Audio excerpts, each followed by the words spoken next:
You ask Tiger to solve. This deals with linear equations with one unknown. The final result is c equals 4. Let's solve it step by step.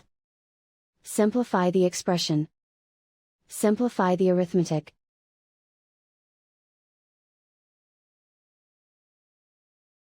Group like terms. Simplify the arithmetic. Group all x terms on the left side of the equation. Subtract c from both sides. Group like terms. Simplify the arithmetic. Group like terms. Simplify the arithmetic. Group all constants on the right side of the equation. Subtract 32 from both sides. Simplify the arithmetic.